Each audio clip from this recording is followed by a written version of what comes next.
ओम नमः शिवाय। आज की अवेकनिंग में आप सबका स्वागत करती हूँ।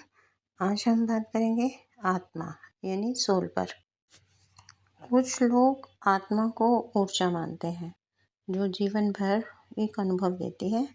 आत्मा की अवधारणा एक जटिल अनुभव के रूप में मृत्यु तक का सफ़र तय करती है, परंतु उसके बाद भी आत्मा नष्ट नहीं होती है।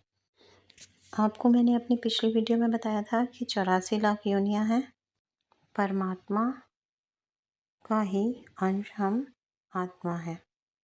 ब्रह्मा जी ने अपने मुख से और अपने शरीर के अंगों से देवता, दानव और मनुष्य को जन्म दिया।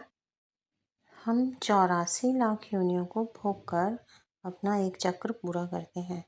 आत्मा अजर अमर है। आपने गीता में सुना ही होगा, भगवान श्री कृष्ण ने कहा है, जिस प्रकार मनुष्य अपने पुराने वस्त्र त्याग कर नए वस्त्र धारण करता है, ठीक उसी प्रकार हमारी जो आत्मा है वो पुराने शरीर को छोड़कर नए शरीर में प्रवेश करती है। क्योंकि आत्मा न मरती है न नष्ट होती है, इसलिए आत्मा अजर अमर है। 84 लाख योनियों में नभचर, जलचर, स्थलचर और कीड़े मकोड़े और मानव शरीर का वर्णन की संख्या बताई थी।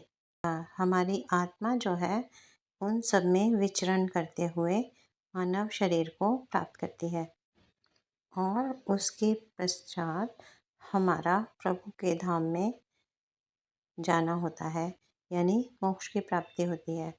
परंतु मोक्ष की प्राप्ति करना आसान कार्य भी नहीं है। भगवान हमें मनुष्य योनि में इसीलिए भेजते हैं कि हम सत्कर्म करके प्रभु का ध्यान करके मोक्ष को प्राप्त हों, यानी हम परमात्मा के साथ वास करें, यानी ईश्वर के साथ वास करें। जो आत्मा पेड़ पौधे, जीव जंतु, हाथी, पक्षी, मछली, यानी जितने भी हमारे योनियाँ रही हैं उन सब में सिर्फ और सिर्फ एक आत्मा जो है वो निकलती है और दूसरे में प्रवेश करती है, यानी शरीर का अंत होता है और आत्मा जो है वो अजर अमर रहती है। यानी जो आत्मा हमारी एक चींटी में थी वही आत्मा आज मनुष्य रूप में आई। यानी हम 84 के चक्कर में पड़े रहते हैं। आपने वो गाना तो सुना ही होगा, मानव जन्म अनमोल रे, से मिट्टी में ना रोल रे, अब जो मिला है फिर न मिलेगा, कभी नहीं कभी नहीं कभी नहीं।